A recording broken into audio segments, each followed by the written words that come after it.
मित्रहो, नाशिकमध्ये सध्या प्रचंड मोठ्या प्रमाणात राडा सुरू आहे. इथले कुंभमेळा मंत्री गिरीश महाजन यांना भाजपच्याच काही नेत्यांनी किंवा काही तिथल्या स्थानिक नेत्यांनी आणि पदाधिकाऱ्यांनी रोखून धरलं होतं.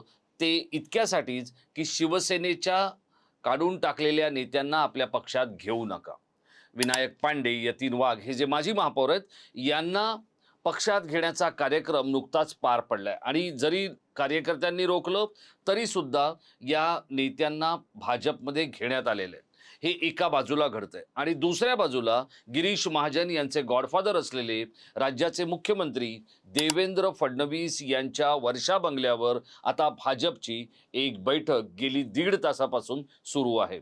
आणि या सगळ्या बैठकीतून किंवा या सगळ्या वाटाघाटीतून हे जे सगळं मंथन सुरू आहे, यातून शिंदेंच्या वाट्याला काय येणार आणि नेमकं आता मुंबईसहित वेगवेगळ्या राज्यातल्या नेत्यांनी जी काही आपल्या पोराबाळांची दुकानं लावलेली आहेत, त्याचं स्वरूप नेमकं काय आहे, नाशिकमध्ये झालेल्या राड्याचं लोण आणखी कुठे कुठे पसरणार आहे, मी आपल्याला संक्षिप्त स्वरूपात सांगण्याचा प्रयत्न करणार आहे. नमस्कार मित्रो, मी राजेश कोचरेकर आणि आपण पाहताय आपलं आवडतं बोल्ड, रोकटोक आणि निष्पक्ष न्यूज पोर्टल टाइम महाराष्ट्र. मित्रहो, ज्या क्षणी हा व्हिडिओ आपण शूट करतोय त्या क्षणी अजूनही वर्षा या मुख्यमंत्र्यांच्या शासकीय निवासस्थानी एक बैठक सुरू आहे.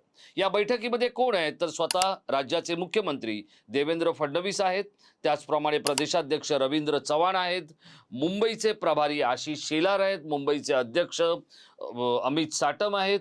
ही सगळी नेते मंडळी मंथन करतायत की मुंबईमध्ये शिंदेंना किती वाटा द्यायच्या, किती जागा द्यायच्या, किती वाटा द्यायचा, त्यांना आपल्या संपूर्ण सगळ्या आजच्या येणाऱ्या या महापालिकेतला किती केक शिंदेंच्या वाट्याला द्यायचा याच्याबद्दलचं मंजन सुरू आहे.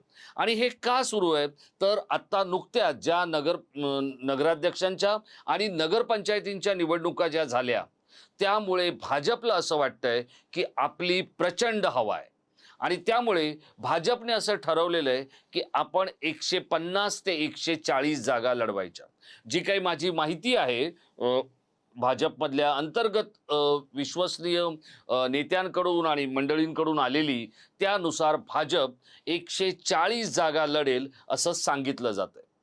आणि या 140 जागा ज्या वेळेला भाजप लढतंय त्यावेळेला शिंदेंना सुद्धा 100 पार जागा हव्यात.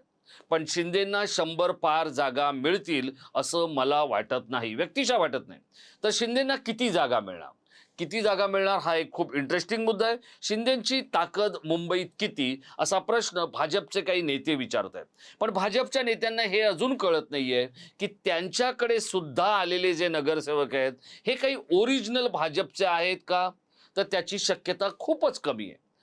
आता जर आपण पाहिलं तर जे काही भाजपचे ओरिजिनल नेते आहेत, आता प्रभाकर शिंदे हे हुकमीपणे मुलुंड या विधानसभेमध्ये किंवा मुलुंड हा जो विधानसभा मतदारसंघ आहे तिथल्या महापालिकेच्या वॉर्डात कुठल्याही मतदारसंघातून निवडून येतील अशी परिस्थिती आहे.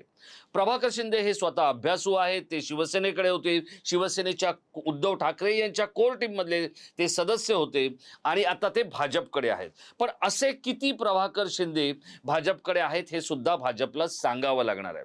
आणि त्यामुळेच भाजपला जी काही एक आशा आहे ती, त्यांना असं वाटतंय की ते 122 जागा जिंकतील.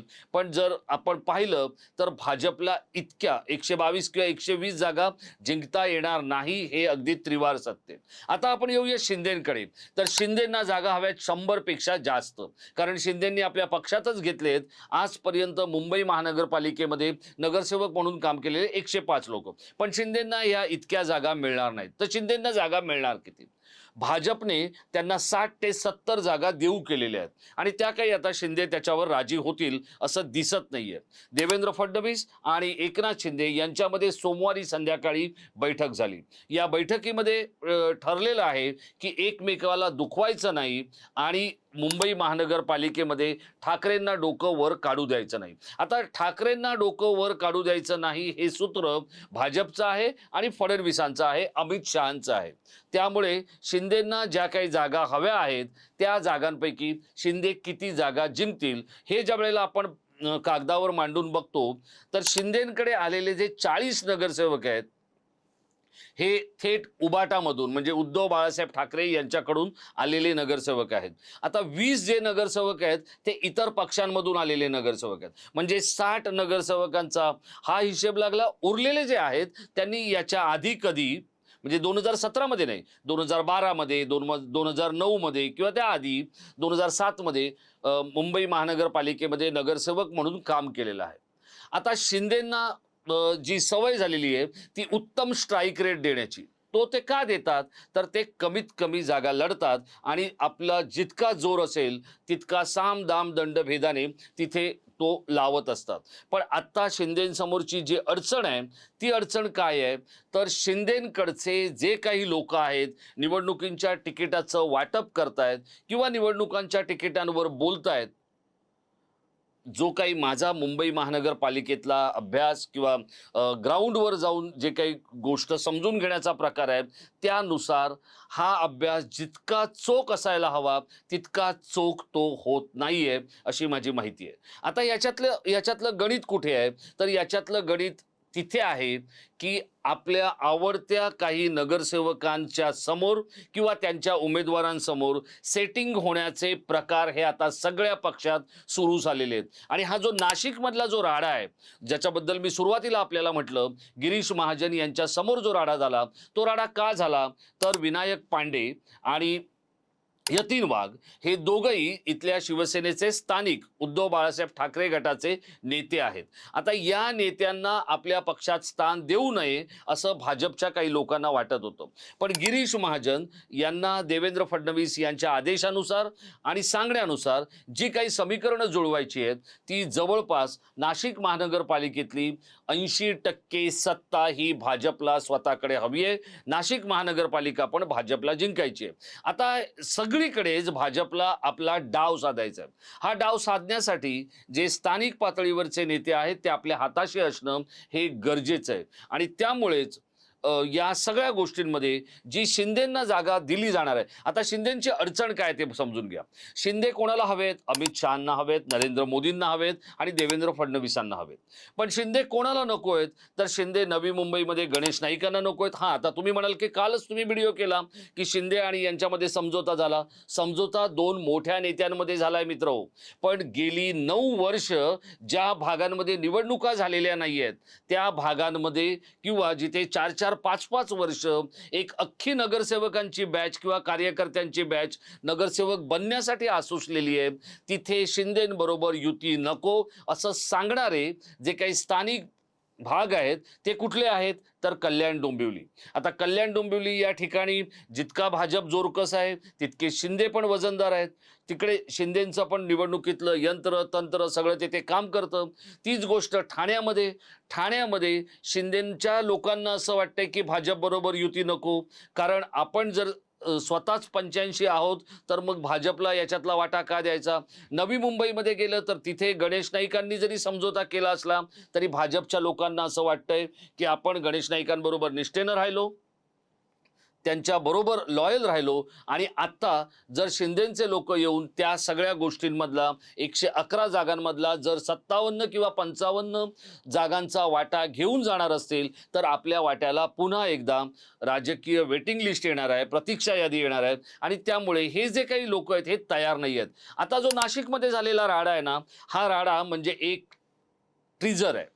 हा राडा आत्ता मुंबईत अजून होणार आहे. याचं कारण असं आहे, मोठ्या प्रमाणात मुंबईतल्या वेगवेगळ्या राजकीय पक्षांमध्ये आत्ता नेत्यांनी सेटिंग सुरू केलेलं आहे. ते सेटिंग काय आहे? तर आपल्या मुलाला, आपल्या सुनेला, आपल्या भाच्याला निवडणुकांची तिकीटं देण्यासाठी मोठ्या नेत्यांनी एकमेकाबरोबरची मांडवली, सेटिंग, ॲडजस्टमेंट हे सगळं सुरू केलंय.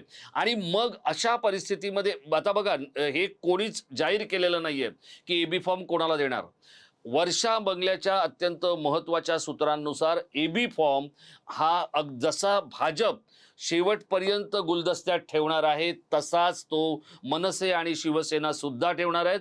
एबी फॉर्म हा उमेदवारांना शेवटच्या 4 तास आधी दिला जाणार आहे. याचं कारण असं आहे, मोठ्या प्रमाणात इथे बंडखोरी होणार आहे आणि ही बंडखोरी ज्या वेळेला होईल त्यावेळेला जो आपला असेल आणि जो निवडून येणार असेल त्याची बंडखोरी स्वीकारणं हे सुद्धा राजकीय पक्षांना असं काही अस्पृश्य वाटणारं नसणार आहे. आता हेच उदाहरण बघा की स्वतः रवींद्र चव्हाणांनी संदीप नाईकांना दिलेला प्रवेश हा काय होता. याच संदीप नाईकांनी मंदा म्हात्रे यांच्या विरोधात निवडणूक लढली होती आणि त्यांचा पराभव कितीने झाला होता.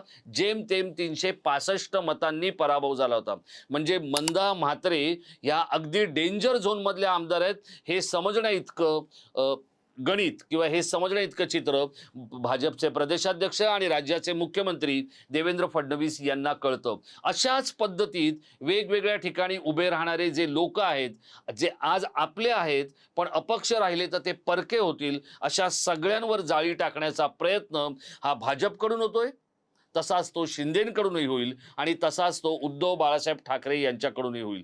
या संपूर्ण सगळ्या गोष्टींमध्ये एकनाथ शिंदे यांना साधारण ज्या उद्धव बाळासाहेब ठाकरे यांनी जिंकलेल्या म्हणजे संयुक्त शिवसेनेने जिंकलेल्या ज्या 84 जागा होत्या त्या 84 जागांच्या आसपास म्हणजे 85 जागा या एकनाथ शिंदे यांना मिळतील आणि तिथेच त्यांना शांत राहा, या जागा लढवा आणि तुमचा स्ट्राईक रेट वाढवा असं सांगितलं जाईल. पण त्याच वेळेला शिंदेंसमोर एक आणखी संधी असेल, ती म्हणजे की जे लोक ज्यांना शिंदे जागा देऊ शकणार नाहीत भाजपमुळे, अशा किती कार्यकर्त्यांना ते शांतपणे त्यांच्या तंत्राप्रमाणे निवडून आणू शकतात हे सुद्धा तितकंच महत्त्वाचं आहे. आणि हे फक्त एकटे शिंदेच करतील असं समजण्याचं कारण नाही.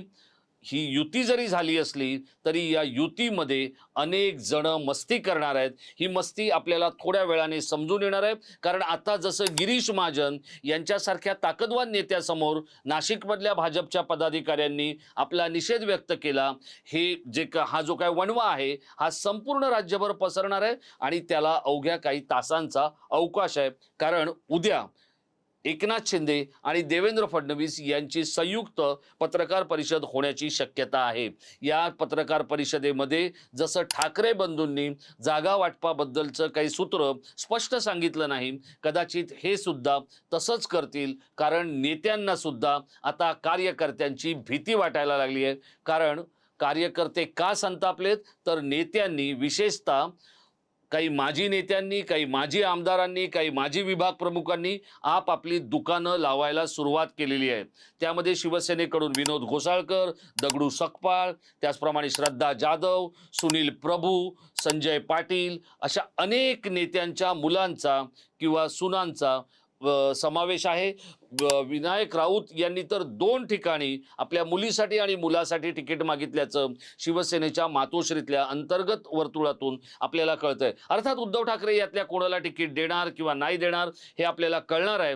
पण या सगळ्या नेत्यांच्या मुलांसमोर, सुनांसमोर किंवा मुलींसमोर कशा पद्धतीत ॲडजस्टमेंट केली जाणार आहे समोरच्या पक्षांकडून ते सुद्धा मी आपल्याला पुढच्या माझ्या व्हिडिओमध्ये सांगणार आहे. पण आता मात्र भाजप ही 140 जागा लढेल आणि शिंदेंना 85 जागांवर समाधान मानावं लागेल आणि युतीसाठी शिंदे ते मानतील असं दिसतंय.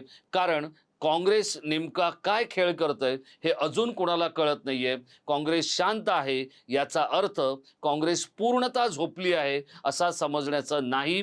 काँग्रेसचे नेते झोपले असतील पण त्यांचा एक हुकमी मतदार जो आहे दलित आणि मुस्लिम, तो काय खेळ करतो आणि ज्या वेळेला ठाकरे बंधू मराठीवर बोलतायत त्यावेळेला उत्तर भारतीय आणि अमराठी मतं काय खेळ करतात हे सुद्धा मुंबईत खूपच इंटरेस्टिंग असणार आहे. मित्रो, आपल्याला काय वाटतं या सगळ्या गोष्टीबद्दल? या सगळ्या बड्या नेत्यांची कार्यकर्त्यांपुढे गोची झाली आहे का?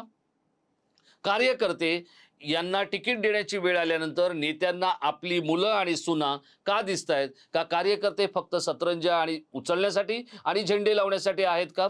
आपण आपला जो काही अभिप्राय असेल, जी काही आपली प्रतिक्रिया असेल या व्हिडिओ खालच्या इनबॉक्समध्ये संसदीय शब्दात आणि संक्षिप्त स्वरूपात आम्हाला जरूर कळवा. त्यावरती आपण आपला पुढचा व्हिडिओ घेऊन येणार आहोत.